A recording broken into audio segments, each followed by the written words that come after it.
Yeni bir bebek doğduğunda beynindeki sinapslar çok az sayıdadır. Belki binlerle ifade edilebilir. Bu sinapslar bebek büyüdükçe, çocuk oldukça, ergen oldukça en yüksek sayısına ulaşır. Normal bir ergende milyonlarca sinaps oluşabiliyor. Bu sinapslar dediğimiz şeyler beynin içerisindeki iletkenleri sağlıyorlar. Beynin bir noktasından bir noktasına verinin gitmesini ve verinin tek bir noktada toplanmasını, onun işlenmesini, düşünebilmesini aslında insanın sağlıyorlar. Düşünebilmesini sağlayan bu sinapslar ergenlikten sonra kırılmaya başlıyor. Küçülüyorlar ve yok oluyorlar. Ama diğer sinapslar büyüyor. Bu hangisi büyüyor, hangisi küçülüyor? Ergenin o yaşamına kadar olan kısmında sinapsların hangisini kullanıyorsa, hangi özellikte olanları kullanıyorsa ona göre diğerleri gelişiyor. Şimdi insanın evrimiyle alakalı bir süreçten bahsediyorum. İlk insanlar daha bıçak kullanmayı bilmezlerken, daha bıçak üretememişken avcılık nasıl yapıyorlardı? Nasıl ok kullanmayı bilmezlerken, ok üretemezken bir geyiği nasıl yakalıyorlardı? Geyiğin peşinden günlerce koşuyorlardı.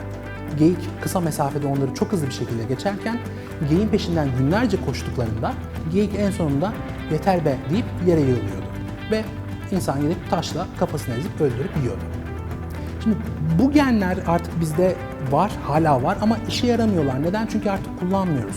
O sinapslar yavaş yavaş sönümleniyor, ölüyor, yok oluyor. Onun yerine bizim sürekli kullandığımız yeni sinapslar büyüyorlar.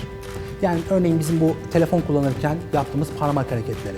Bu parmak hareketlerine yönelik olan sinapslarımız daha fazla güçleniyor, daha kuvvetli bağlar kuruyor. Bu örnek üzerinden gidecek olursak, içerikleri nasıl daha iyi yazabiliriz? Çok basit, daha fazla yazarak.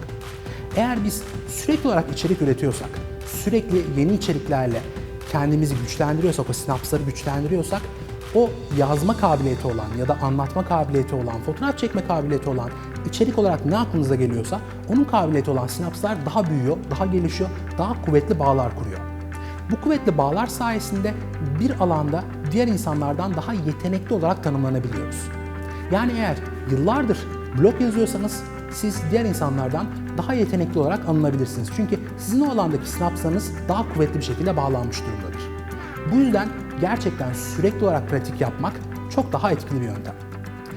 Sürekli pratik yapacaksınız. Sürekli pratikleriniz sonucunda beğenmeyecek, yenilerini üreteceksiniz ve bunu sürekli, istikrarlı bir şekilde yapacaksınız. Özellikle içerik üretenlerin çok büyük bir problemi vardır. İlk önce içerik akıllarına gelir, bir hevesle yaparlar ama bir sonraki dönemde yapmadıkları zaman, bir sonraki gün, bir sonraki hafta, bir sonraki ay artık nasıl bir takvim varsa patlarlar. Bir süre sonra o yetenekleri kısılmaya başlar. Bir süre sonra insanlar artık bu işi yapamadıklarını düşünmeye başlarlar. O yüzden o istikrarı hiç bozmamak gerekiyor. Hangi ruh halinde olursa olsun o kişinin o içeriği üretmeye devam etmesi lazım. İçerik üretiminde feedback alabilmek çok önemli. Ürettiğiniz içeriği insanlar sevecek mi? Hatta yayınlamadan bunu test edebilecek misiniz? Susam Sokağı'nın başarı hikayesi çok ilginç. Susam Sokağı, odak grupları, fokus grupları ilk kullanan dizilerden birisi. Bu çocukların yayına girmeden önce izletilip onların ne tepki verdiğini ölçtükleri bir yöntemdi. Çocuklara önce bir fıkra anlatılıyordu, bir masal anlatılıyordu. Bu masala, bu fıkraya nasıl tepki vereceklerini birebir de ölçüyorlardı. 20-30 tane ufak çocuk yaş gruplarına göre bölünmüş. Acaba hangi yaş grubundaki insanlar buradaki mevzuyu anlayacak? Acaba hangi noktada dikkatleri dağılıyor diye ölçüyorlardı ve Susam Sokağı bu sebeple bu kadar ünlü oldu. Yayından önce test etmeleri sebebiyle insanlar yayından sonra nasıl tepkiler alabileceğini bilerek daha cesaretli bir şekilde yayına girdiler. Daha agresif pazarlama çalışmaları yapabildiler. Çünkü işe yarayacağını biliyorlardı. Artık nöro pazarlama çalışmaları sayesinde bunu çoğunlukla beyni izleyerek yapabiliyoruz. Özellikle eye tracking yöntemlerinin gelişmesiyle de insanlar bizim yazılarımızın ne kadarını okuyor, hangi kısmını okuyor, o F tipi okuma üzerinden nerelerinde daha fazla dikkat kesiliyorlar öğrenebiliyoruz. Bu aynı şekilde videolarda da çokça kullanılan bir yöntem. Artık televizyondaki izlenen şeylerin ne kadar izlendiğini çok ölçemiyor olsak da Netflix gibi, Blue TV gibi dijital yayıncılıkta bu yöntemler kullanılabiliyor.